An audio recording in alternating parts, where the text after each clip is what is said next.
ओहो, खीर तो मैं फ्रिज में रखना भूल ही गई। मेरा दिमाग बिना, अभी रख देती हूँ, जब तक बच्चे आएंगे ठंडी हो जाएगी। आशा जी ने अपने आप से बातें करते हुए खीर का डोंगा फ्रिज में रखा और अपने द्वारा 4 घंटे किचन में पसीना बहाकर बनाए गए पकवानों को एक बार और अच्छे से देखा कि सब ठीक है या नहीं। आशा जी किचन से बाहर आई और बाहर बरामदे में बैठे अपने पति देव कुमार जी से होठों पर मुस्कान लिए उत्सुकता से पूछा, सौरभ या गौरव का फ़ोन आया क्या? कब तक पहुंच रहे हैं वो लोग? देव कुमार जी ने आशा जी की बात का कोई उत्तर ना दिया तो आशा जी ने दोबारा देव कुमार जी को झिंझोड़ते हुए पूछा, बताइए ना जी, कब तक पहुंच जाएंगे वो लोग? अरे भगवान, शांत हो जाओ थोड़ा। सुबह से कोई 50 बार पूछ चुकी हो तुम अपने बेटों के आने का।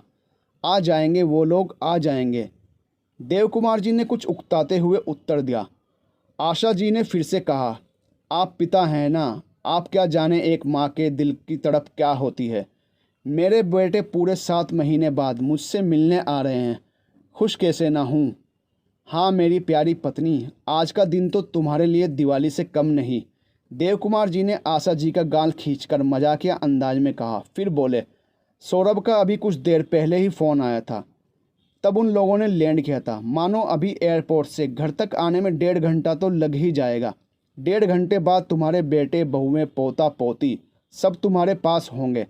आशा, अब तुम थोड़ा विश्राम कर लो। सुबह से किचन में सबके मनपसंद पकवान बना बना कर थक गई होंगी। कहीं तबीयत ही ख़राब ना हो जाए तुम्हारी। नहीं जी, मेरी तबीयत तो एकदम ठीक है। अब तो मेरे बच्चे हमसे मिलने और हमें अपने साथ लेने आ रहे हैं। मेरा तो वैसे ही 1 किलो खून बढ़ गया है, आशा जी ने खुश होते हुए कहा।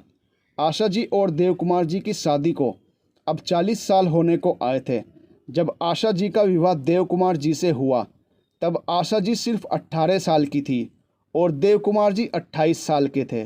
दोनों की उम्र में पूरे 10 वर्ष का फ़र्क था, परंतु जितना फासला उनकी उम्र में था उतने ही अटूट प्रेम से दोनों का रिश्ता भी बंधा हुआ था। देव कुमार जी अपनी पत्नी आशा जी को जी जान से प्रेम करते थे। दोनों के बीच में बड़ा ही प्रेम भाव था। जहां देव कुमार जी विनम्र, शांत स्वभाव, दृढ़ उसूलों वाले व्यक्ति थे, वहीं आशा जी थोड़ी चंचल, नटखट और बातूनी स्वभाव वाली थी। परंतु दोनों की जोड़ी दो हंसों के जोड़े जैसी थी। देव कुमार जी खाद्य विभाग में सरकारी कर्मचारी थे और अब रिटायर हो चुके थे, जबकि आशा जी एक होम मेकर थी। उनकी 3 संतानें हैं, 2 बेटे और 1 बेटी। बड़े बेटे का नाम सौरभ और छोटे बेटे का नाम गौरव है और बेटी है रेणुका। सौरभ और गौरव दोनों बेंगलोर में मल्टीनेशनल कंपनी में जॉब करते हैं। सौरभ की पत्नी का नाम साक्षी है और उनके 2 बेटे हैं। बड़ा बेटा मानव 10 बरस का और छोटा बेटा आदित्य 8 बरस का है। और गौरव की पत्नी का नाम है गौरी, उनके भी 2 बच्चे हैं। बड़ा बेटा रोहित 7 बरस का और छोटा बेटी रिद्धि 4 बरस की है। बेटी रेणुका की शादी भी इसी शहर में हुई है। वह एक प्राइवेट बैंक में कार्यरत है। रेणुका के पति आनंद जी भी एक सरकारी कर्मचारी हैं। उन दोनों के भी 2 बच्चे हैं, एक बेटा आरव और एक प्यारी सी बेटी अनन्या। आशा जी ने पूरे परिवार को बहुत ममता और प्यार से संजोया है। वह अपने तीनों बच्चों से अत्यधिक प्रेम करती हैं। शादी और जॉब के बाद दोनों बेटे एक एक करके बेंगलोर चले गए और रेणुका की भी शादी हो गई तो आशा जी बिल्कुल ही अकेली पड़ गई। अब इस घर की 4 दीवारी उनको खाने को दौड़ने लगी थी। अकेलेपन ने उन्हें चारों ओर से घेर लिया था। उन्हें अब हर समय अपने बच्चों की आस रहती थी और अब उम्र के इस पड़ाव पर वो अपने जीवन के अंतिम कुछ साल अपने बच्चों के साथ गुजारना चाहती थी। आज उनके दोनों बेटे और बहुएं उनसे मिलने आ रहे हैं, इसीलिए आशा जी की खुशी का कोई ठिकाना नहीं है। अब दोपहर के 12 बज चुके थे। अचानक डोरबेल बजते ही आशा जी, जो अपने आप बच्चों की राह में आंखें बिछाए बैठी थी, तुरंत उठकर दरवाज़ा खोलती हैं और सामने अपने बच्चों को देखकर खुशी से फूले नहीं समाती। उनकी तो जैसे सच में दिवाली मन गई थी। बच्चे आशा जी को प्रणाम करके अंदर आ जाते हैं और अंदर आकर देव कुमार जी के भी पैर छूकर उन्हें प्रणाम करते हैं और दोनों माता पिता का आशीर्वाद लेते हैं। जुग जुग जियो मेरे बच्चों, देव कुमार जी सबको आशीर्वाद देते हुए कहते हैं। और छोटी बेटी रिद्धि तो आते ही अपने दादाजी की गोद में चढ़कर बैठ जाती है। मेरे बच्चों, इतनी लंबी यात्रा करके तुम सब थक गए होंगे, चलो जल्दी जल्दी सब लोग हाथ मुंह धोकर फ्रेश हो जाओ, तब तक मैं सबके लिए खाना लगाती हूँ। आशा जी ने रोहित और आदित्य के सिर पर हाथ फेरते हुए कहा। सब लोग फ्रेश होने लगे तब तक आशा जी ने उनका मनपसंद बनाया हुआ खाना लगा दिया। वाह दादी, आपने इतना यम्मी यम्मी खाना बनाया है। Dadi you are the best, Aditya ने इतना सारा स्वादिष्ट खाना देखते हुए कहा। वहीं दूसरी ओर खाना देखकर सौरभ के बड़े बेटे मानव का घर का स्वादिष्ट खाना देखकर माथा थिनक जाता है। और चाइनीज़ खाने का शौकीन मानव अपनी मम्मी साक्षी से कहता है, मम्मी क्या है ये सब, मुझे नहीं खाना ये खाना, मुझे तो आप सेजवान नूडल्स मंगा कर दो या फिर जोमेटो से ऑर्डर करो। क्योंकि मानव को चाइनीज़ खाना बहुत पसंद था और वो अक्सर घर का खाना नहीं खाकर बाहर से ऑर्डर करके खाता था। अरे मेरे बच्चे, मानव देखो मैंने तुम्हारे लिए शाही पनीर बनाया है, आशा जी ने मानव से कहती हैं। हाँ भैया खाकर देखो, इतना स्वादिष्ट बना है कि उंगलियां चाटते रह जाओगे, आदित्य और रोहित भी बोले। रहने दीजिए माँ जी, वो मानव को घर का खाना भाता नहीं है, मैं इसके लिए शेजवान नूडल ऑर्डर कर देती हूँ, साक्षी अपने आशा जी को कहती है। बच्चे तो बच्चे, गौरव की पत्नी गौरी का भी घर का खाना देख के मुंह पिचक जाता है और वो मुंह बना के कहती है, क्या माँ जी, आपको भला क्या ज़रूरत थी इतना ऑयली खाना बनाने की, इतनी सारी कैलोरीज, बाप रे, ये खाना खाकर तो मेरी 3 महीने की जिम में पसीना बहाने की मेहनत और डाइट पर पानी फिर जाएगा। छोटी बहू गौरी की बातें सुनकर आशा जी का तो जैसे मुंह लटक जाता है, और लटके भी कैसे ना, उन्होंने इतनी मेहनत से सुबह से मन उठकर इतने प्यार से सबके लिए मनपसंद पकवान जो बनाए थे। देव कुमार जी भी ऐसी बात पर मुंह का देखने लगे तो गौरव खींचते हुए बोला, वो क्या है ना पिताजी, गौरी अपना वेट कम करने के लिए ज़रा थोड़ी डाइटिंग शाइटिंग जिम कर रही है, बस इसलिए वे इस खाने से परहेज कर रही है, वरना खाना तो मस्त स्वादिष्ट बना है। माँ के हाथों में तो जादू है जादू। मैं तो भाभी और गौरी से भी यही कहता हूँ कि मेरी माँ जैसा स्वाद किसी के हाथों में नहीं। अब जाकर आशा जी के मासूम से चेहरे पर थोड़ी सी मुस्कान आती है। आशा जी अपने मन में सोचती हैं, बात तो सही है, आजकल के बच्चे ऐसा तला भुना मसालेदार खाना कहाँ पसंद करते हैं। आजकल तो लोग स्वस्थ रहने के लिए बड़े जतन करते हैं। मेरी ही गलती है, मुझे ऐसा खाना नहीं बनाना चाहिए था। रात में भी आशा जी दोनों बेटों के कमरे में सबके लिए दूध और देसी घी से भुने हुए मखाने और ड्राई फ्रूट्स लेकर जाती हैं। आशा जी अपना सारा खाना अपने हाथों से बनाए हुए शुद्ध घी में ही बनाती थी और अपने दोनों बेटों के लिए घर का शुद्ध घी बनाकर रखती थी। और जब भी दोनों बेटे आते थे, उन्हें अपने हाथों की बनी देसी घी की मिठाइयाँ, मठरियाँ और ना जाने क्या क्या बनाकर देती थी। सबको दूध देकर आशा जी अपने कमरे में आ गई। बच्चों के आने से घर में कितनी रौनक हो गई ना, है ना जी, कितना अच्छा लग रहा है, सच में दिवाली जैसा लग रहा है। काश हमारा घर हमेशा ही ऐसा रहता, आशा जी ने देव कुमार जी के निकट बैठते हुए कहा। सच कहती हो तुम आशा, पर अब काहे का अफसोस, अब तो हमारे बच्चे हमें लेने आ गए हैं, अब हम हमेशा अपने बच्चों के साथ रहेंगे, देव कुमार जी ने खुश होते हुए कहा। फिर कुछ उदास होते हुए बोले, बस रेणुका भी मिलने आ जाती, हम उससे और अपने भाई भाभीयों से तो घर की रौनक में 4 चांद लग जाते, उसी की कमी खल रही है बस। कोई नहीं जी, आप मन उदास न करो, उसने मुझसे वादा किया है कि छुट्टी मिलते ही वे बच्चों के साथ हमसे मिलने बेंगलोर आ जाएगी, फिर हम सब साथ मिलकर घूमने चलेंगे। बेंगलोर तो बड़ी अच्छी जगह है, मैंने फ़ोन पर देखा है, आशा जी देव कुमार जी को तसल्ली देते हुए बोली। अच्छा यह बताइए पत्नी श्री कि आपने सारी पैकिंग कर ली ना हम दोनों की?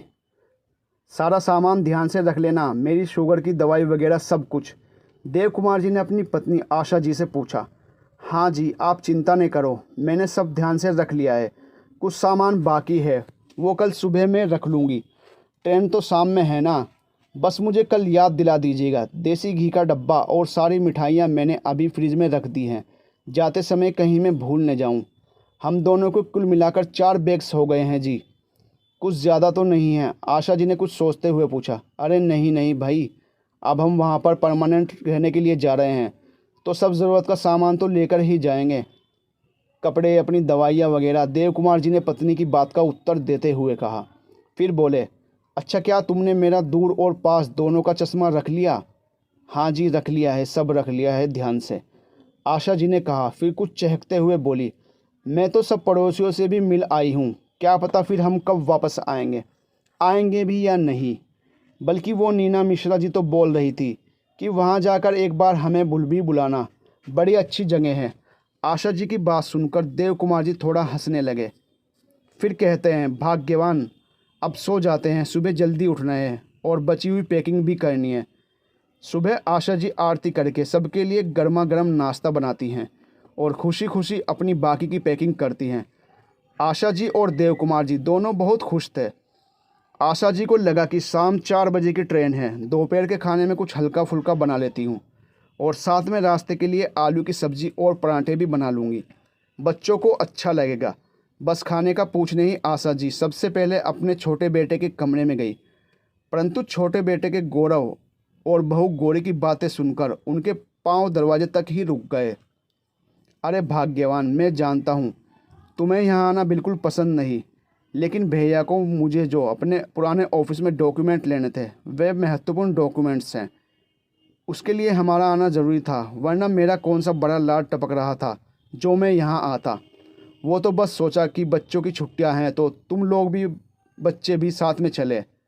गौरव उकताते हुए लहजे में पत्नी से कह रहा था। इतना सुनते ही आशा जी की सारी खुशफहमियाँ आसमान से ज़मीन पर आ जाती हैं, परंतु फिर भी अपनी भावनाओं के सागर को छुपाते हुए गौरव के कमरे में जाती हैं और छोटी रिद्धि को गोद में उठाते हुए जैसे ही गौरव से कुछ कहने लगती हैं, उनके बोलने से पहले ही गौरव बोल पड़ता है, माँ आप जल्दी खाना वाना तैयार कर दीजिए, हमें जल्दी ही स्टेशन के लिए निकलना पड़ेगा। आशा जी बेटे की बात का जवाब देते हुए कहती हैं, हाँ बेटा, मैं वही पूछने तुम्हारे पास आ रही थी। वैसे मेरी और तुम्हारे पिताजी की तो सारी पैकिंग हो गई है, बस मैं भी खाना बनाकर जल्दी तैयार हो जाती हूँ। आपकी पैकिंग? गौरी आश्चर्यचकित होकर थोड़े ऊंचे स्वर में बोलती है। तब तक बड़ा बेटा सौरभ और बहू साक्षी भी उसी कमरे में आ जाते हैं। माँ और पिताजी पैकिंग की बात सौरभ के कानों में पड़ती है तो वह भी बोल पड़ता है, माँ आपने और पिताजी ने किसके कहने पर और किस खुशी में अपनी पैकिंग की है? बेटे के मुंह से ये बात सुन आशा जी तो जैसे बर्फ़ की सिल्ली की भांति अपनी जगह खड़ी की खड़ी रह जाती हैं। आंसू पलकों की मुड़ेर तक आ जाते हैं, परंतु अभी तो उनके बूढ़े कानों को और कुछ सुनना बाकी था, बूढ़ी आंखों को बहुत कुछ देखना बाकी था। इतने में गौरव कुछ खींचते हुए लहजे में बोला, माँ आप इधर आइए, यहाँ बैठिए, इधर मेरे पास। माँ का हाथ पकड़ अपने पास सोफे पर बैठाता हुआ और बोलता है, माँ देखिए, अभी मेरी प्रमोशन नहीं हुई, मेरी इनकम से मेरा खर्चा ही बहुत कम चल पाता है। माँ बेंगलोर बड़ा शहर है, वहाँ का खर्चा काफ़ी ज़्यादा है, पिताजी की चिंदी सी पेंशन से वहाँ कुछ नहीं होने वाला, और सौरभ भैया का फ्लैट तो काफ़ी छोटा सा है। आशा जी ने अपने आंसू रोके चुपचाप बेटे की बातें सुन रही थी कि बड़ी बहू बीच में बोल पड़ी, हाँ माँ जी, गौरव ठीक कहता है, हमारा फ्लैट अभी 2 BHK है। सौरभ, वो मेरी यही प्लानिंग है कि पहले हम एक 3 BHK फ्लैट का इंतज़ाम कर लें, तभी आपको अपने साथ लेकर जाएं, ताकि जब इतने बड़े घर से निकलकर आप और पिताजी फ्लैट में जाएं तो कोई घुटन महसूस ना हो। सौरभ भी बड़ी चालाकी से पत्नी की हाँ में हाँ मिलाकर कहता है, हाँ माँ, वरना आप या पिताजी वहाँ जाकर बीमार पड़ सकते हैं, फिर हम दोनों तो इतने व्यस्त रहते हैं और आपकी बहुओं को इतनी जानकारी कहाँ, कौन आपको अस्पताल लेकर भागेगा। आप तो माँ हैं, एक माँ अपने बच्चे की परेशानी नहीं समझेगी तो कौन समझेगा। अब भला ये ढोंग करने में छोटी बहू कैसे पीछे रहती। वह भी माँ का हाथ पकड़ अपनी चालाक मुस्कान से अपने सातिर चेहरे से पीछे छुपाकर बोली, हाँ माँ जी, बस एक गौरव का प्रमोशन हो जाए और बड़े भैया नया फ्लैट ले लें, फिर हम साथ साथ रहेंगे। बच्चों की बातों ने आशा जी के दिल के ना जाने कितने टुकड़े कर दिए थे, परंतु अपने दिल के एक टुकड़े को फिर से समेटकर आशा जी ने जरा से होंठ खोले, पर बेटा, तुमने तो वादा किया था कि इस बार मुझे और अपने पिताजी को साथ लेकर जाओगे। आशा जी अब खुद को रोक नहीं पाती और फूट फूट कर रोने लगती हैं। पत्नी की रोने की आवाज़ सुनकर देव कुमार जी भी कमरे में आ जाते हैं। पत्नी का रो रो कर बच्चों के सामने गिड़गिड़ाना और बच्चों का मुंह फैल कर खड़े रहना उन्हें अब सब कुछ समझा देता है। आखिर वो पिता हैं, अपने बेटों की आंखें वे कैसे ना पढ़ पाते। पिताजी, माँ तो बिना वजह रोने लग गई, आप तो समझदार हैं, कम से कम आप तो समझिए कि हम अभी आपको अपने साथ रखने के लिए सक्षम नहीं हैं।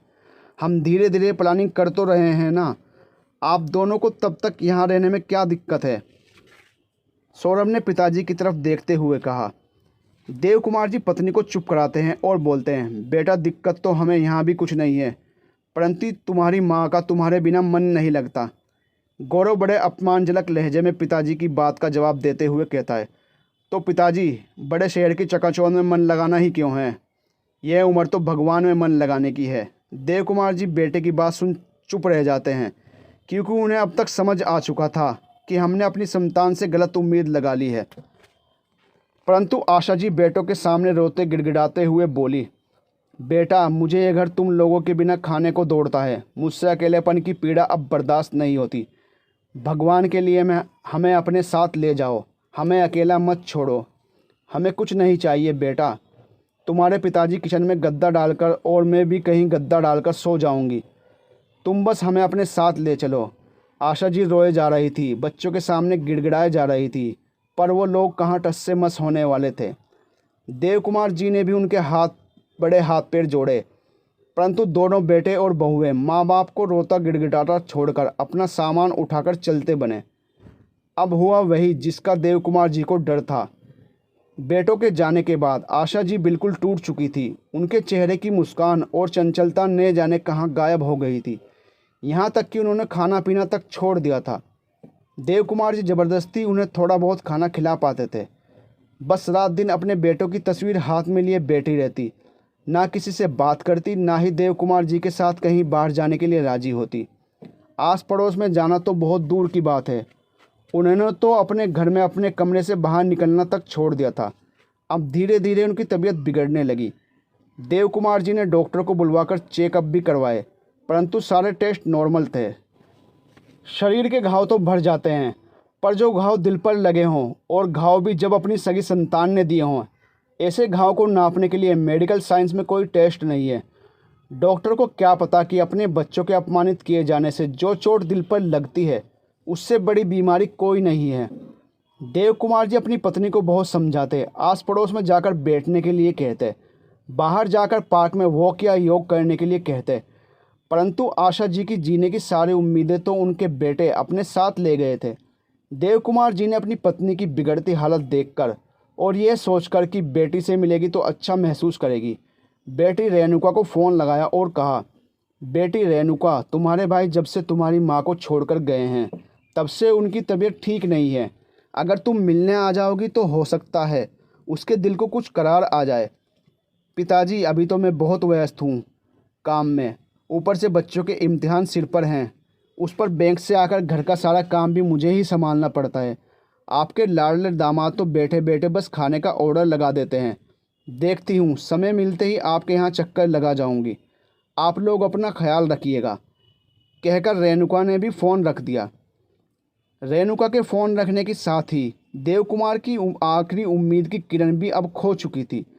परंतु बैठे बैठे देव कुमार जी को याद आया कि उनके एक मित्र सनराइज करके किसी सोशल ग्रुप की बात कर रहे थे, जहां पर उनके जैसे बुजुर्ग लोग अपना क्वालिटी टाइम स्पेंड करते हैं।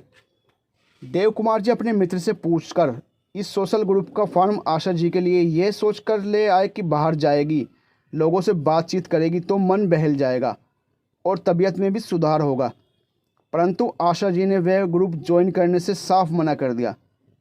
कभी कभी देव कुमार जी गुस्से में पत्नी से कहते कि कब तक शोक मनाओगी बेटों के जाने का? जाने वाले को कौन रोक सकता है? जिन्हें जाना था वो छोड़कर चले गए। परंतु देव कुमार जी के समझाने का आशा जी पर कोई फ़र्क नहीं पड़ता।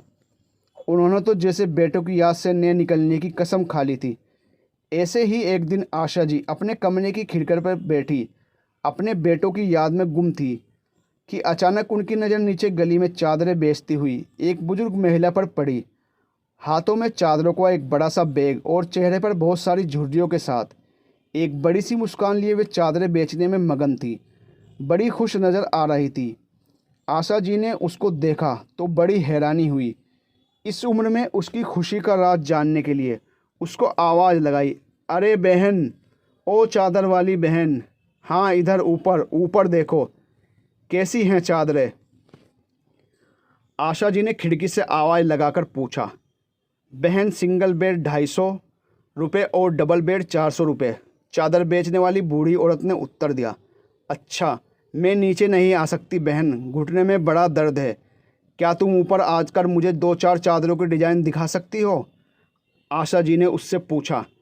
हाँ जी, क्यों नहीं, हमारा तो जी काम है जी। मैं अभी आती हूँ। आशा जी के बुलाने पर चादर वाली बूढ़ी औरत ऊपर आशा के पास आ जाती है और अपनी चादरें दिखाने लगती है, परंतु आशा जी का ध्यान चादरों पर नहीं, उस बूढ़ी के चेहरे पर बिखरी मुस्कान पर था। उसके चेहरे पर फैले सुकून पर था। बातों ही बातों में आशा जी ने कई सवाल उससे एक साथ पूछ डाले। तुम्हारा नाम क्या है बहन, और तुम्हारी उम्र क्या है? इतनी उम्र में भी तुम काम करती हो, परंतु तुम्हारे अंदर बड़ी ऊर्जा है इस उम्र में भी। आशा जी के सवालों का एक एक करके उत्तर देते हुए चादर वाली बूढ़ी औरत बोली, मेरा नाम कांता है। लोग मुझे चादर वाली कांता ताई कहते हैं। मेरी उम्र 75 साल है और इस उम्र में मेरी ऊर्जा का राज है कि भगवान की दया से इस उम्र में भी मैं अपने चार नालायक बेटों पर बोझ नहीं हूँ। मैं आर्थिक रूप से ही नहीं बल्कि हर रूप से स्वतंत्र हूँ। भगवान ने इस उम्र में भी इतना हौसला, हिम्मत और पैसा दिया है। खुद कमा खा रही हूँ। बस यही है बहन, मेरी मुस्कुराहट और ऊर्जा का स्रोत। आशा जी बड़ी हैरानी से कांता जी की बातें सुन रही थी। बड़े आश्चर्य से बोली, कांता बहन, तुम तो मुझे भी 10 बरस बड़ी हो। तुम्हारी हिम्मत की तो दाद देनी पड़ेगी। हाँ बहन, क्योंकि मेरे 4 बेटे बहुओं के होते हुए भी मैं पाई पाई को मोहताज थी। मैं 2 रोटी के टुकड़े के लिए भी तरसती थी। मनुष्य मारे चारों ही मुझे दुखी करते थे। फिर मैंने गांव से अपने भांजे को बुलवाया, मेरी बहन नीमू का लड़का। वो मुझे बहुत ही प्यार करे है। उसी ने मुझे ये चादरों का काम करवा कर दिया है। भगवान भला करे मेरे बच्चे का। बस जब से मैंने काम किया मेरी सारी चिंता दूर हो गई। अच्छी खासी कमाई हो काम से, और भगवान की दया से रोटी पानी दवाई दारू सबका बढ़िया इंतज़ाम हो जा बस। और क्या चाहिए जीवन में। मुझे तो इतना पता है बहन कि जैसी करनी वैसी भरनी। जैसा मेरे बेटों ने मेरे साथ किया है, कल को उनकी संतान उनके साथ करेगी। तब उनको समझ आवेगा नास पिट्टों को। बूढ़े माँ बाप का दिल ना दुखाना चाहिए। बिल्कुल ठीक कहा तुमने बहन। अच्छा ऐसा करो, एक डबल बेड की ये हल्के नीले रंग की चादर मेरे लिए निकाल दो।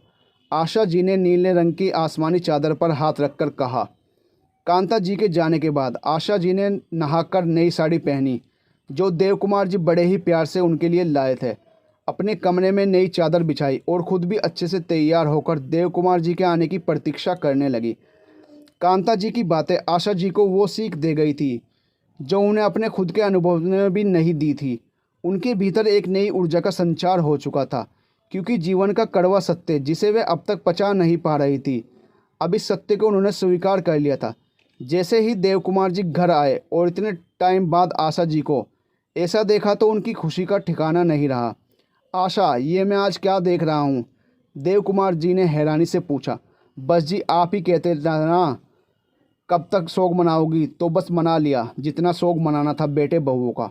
मैं अब अपने जीवन के सुंदर सुनहरे पल ऐसी संतान की वजह से एक क्षण भी और व्यर्थ नहीं करूँगी। आशा जी ने एक जोशीले स्वर में कहा। फिर बोली, आप मुझे ये बताइए कि जितनी जमा पूंजी हमारे पास है, क्या आप मुझे उसमें कटपीस सूटों का काम करवा देंगे? हाँ जी, क्यों नहीं।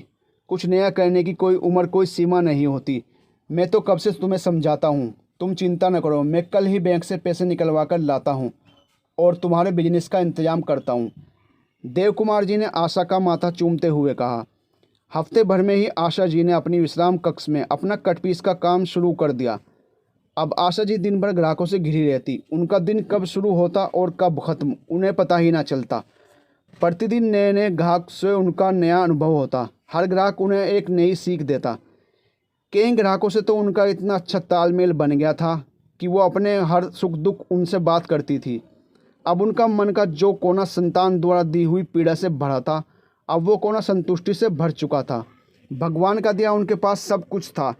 इसलिए कटपीस के बिजनेस से होने वाली कमाई आशा जी और देव कुमार जी ने हर माह एक वृद्धाश्रम में दान करने का निश्चय किया।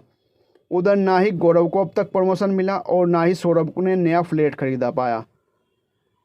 अब जैसे उनके खर्चे थे, ऐसे में और ज़्यादा पैसे की जरूरत तो पड़नी ही थी। इसलिए सौरभ ने प्लॉट का बिजनेस करने का सोचकर अपने भाई गौरव को फ़ोन लगाकर कहा, भाई गौरव, मैं सोच रहा हूँ प्लॉट का बिजनेस करूँ।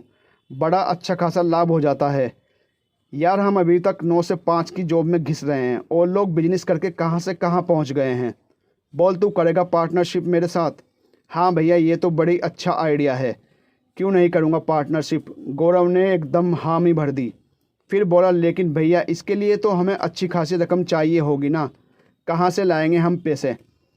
गौरव की बात का उत्तर देते हुए सौरभ बोला, अरे तो बरेली वाला इतना बड़ा घर किस काम आएगा? लेकिन भैया माँ पिताजी उनका क्या करेंगे? गौरव ने उत्सुकता से पूछा। अरे होना क्या है यार, माँ को तू अपने घर रख लेना और पिताजी को मैं अपने साथ रख लूँगा, सौरभ ने कहा। तो गौरव फिर बोला, लेकिन भैया गौरी को तो माँ एक आंख नहीं सुहाती, फिर रात दिन के झगड़े कर मेरा दिमाग ख़राब करेगी वो। देख यार, बिजनेस करना है तो थोड़ा एडजस्ट तो करना पड़ेगा ना। फिर हम कौन सा हमेशा उन्हें अपने साथ रखने वाले हैं? कुछ समय साथ रख कर फिर डाल देंगे किसी वृद्धाश्रम में। सौरभ ने भाई को एक नया आइडिया समझाया। तो गौरव बोला, वाह भैया आप तो जीनियस हो, कहाँ से लाते हो इतना दिमाग? तो चलो फिर करा देता हूँ टिकट बुक, निकलते हैं कल सब लोग बरेली के लिए। अगली सुबह की फ़्लाइट पकड़कर सब लोग बरेली पहुँच जाते हैं। जैसे ही घर पहुंचकर अपनी माँ को नए बिजनेस के साथ लेडी ग्राहकों के बीच इतना हंसता हुआ मुस्कुराता देखते हैं तो सबकी आंखें फटी की फटी रह जाती हैं। अचानक ही बहू साक्षी के मुंह से निकलता है, अरे वाह, आपकी माँ तो बड़ी चालाक निकली। यहाँ हम बिजनेस करने का सोच ही रहे हैं और यहाँ ये अपने बेटे बहुओं को बिना बताए नया बिजनेस करके बैठ भी गई। छोटी बहू गौरी कहाँ चुप रहने वाली थी, वह भी मुंह बनाते हुए बोली कि देख ली तुम लोगों ने अपनी माँ की ड्रामेबाजी। जब हम गए थे तब कितना रो पीट रही थी, जैसे बेटे और पोती पोतियों के बिना मर ही जाएगी। देखो अब यहाँ तो बिजनेस चल रहे हैं, अब देख लो सब अपनी अपनी आँखों से। सौरभ का सातिर दिमाग फिर से चलने लगता है। वह बोलता है कि चलो ये भी अच्छा ही है, माँ के बिजनेस के पैसे भी हमारे ही काम आएंगे। माँ तो इतनी इमोशनल फूल है कि एक बोलने पर ही सारी रकम हमारे हवाले कर देगी। गौरव बोला, चलो चलकर माँ पिताजी से बात करते हैं। परंतु आशा जी अपने काम में इतना व्यस्त होती हैं कि उनके पास अब समय कहाँ था ऐसी नालायक संतान पर व्यर्थ करने के लिए। उधर देव कुमार जी भी सबको अनदेखा कर बात करने से मना कर देते हैं। माँ पिता का रवैया देख दोनों बेटे बहुएं बौखला जाते हैं। सौरभ कहता है कि हम भी इन्हीं के बेटे हैं, ऐसे हार नहीं मानेंगे, घर बेचकर पैसे तो लेकर ही जाएंगे। रात तक सभी लोग माँ पिताजी के फ्री होने का वेट करते हैं और रात में फिर से बात करने की कोशिश करते हुए कहते हैं, सौरभ पिताजी हमारी बात तो सुनिए, ऐसी भी क्या नाराज़गी? देव कुमार जी कहते हैं, कहो किस काम से आना हुआ तुम्हारा? इस पर गौरव कहता है, पिताजी कैसा काम? हम तो आप दोनों को अपने साथ ले जाने आए हैं, क्यों ना हम यहाँ का घर बेचकर बेंगलोर में ही बिजनेस करें। देखिए पिताजी, माँ का बिजनेस कितना अच्छा चल रहा है, वो भी बरेली जैसे छोटे से शहर में। सोचो अगर यही बिजनेस माँ बेंगलोर में करेगी तो लाखों में खेलेंगे हम लोग, लाखों में। आशा जी जो अब तक चुपचाप खड़ी सबकी घटिया बातें सुन रही थी, खड़ी हुई और खींचकर जोरदार तमाचा गौरव के गाल पर झड़ दिया। तो सौरभ अपना हाथ गाल पर रख 2 कदम पीछे हट गया, परंतु वो आशा जी की पहुंच से बाहर न था। आशा जी ने बड़ हाथ हवा में लहराते हुए 2 तमाचे सौरभ को जड़े। सास का रुद्र रूप देख दोनों बहुएं भी सकपका गई। तुम लोगों ने क्या सोचा था कि तुम लोगों की याद में आंसू बहा बहा कर मैं अपने प्राण त्याग दूंगी? निकल जाओ यहाँ से, वरना मैं तुम्हारे ही प्राण ले लूँगी आज। ऐसे स्वार्थी नालायक संतान की तो शक्ल भी देखना नहीं चाहती मैं। जिस आशा से तुम मिलने अपने स्वार्थ की पूर्ति करने आए हो, उस आशा को मैंने कब का मार दिया है। यह एक नई आशा है जिसको अब तुम्हारी कोई ज़रूरत नहीं है। जिस मनसा से तुम यहाँ आए हो, तुम्हारी वो मनसा सपने में भी पूरी नहीं होगी।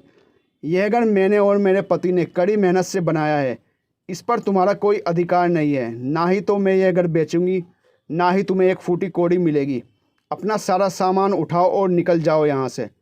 गौरव सौरभ दोनों बहुएं भी देव कुमार जी और आशा जी उनके पैरों में गिर नाक रगड़कर माफ़ी मांगते हैं, परंतु आशा जी निश्चय कर चुकी थी, अगर तुम जैसी औलाद को हमने माफ़ कर दिया तो ये सिर्फ हमारे साथ ही नहीं, उन हज़ारों लाखों माता पिता के साथ नाइंसाफ़ी होगी जिनको तुम जैसे स्वार्थी कुरूप बच्चे बुढ़ापे में अकेला छोड़ देते हैं और अपने स्वार्थ के लिए इस्तेमाल करते हैं। आशा जी ने बड़े दृढ़ स्वर में कहा।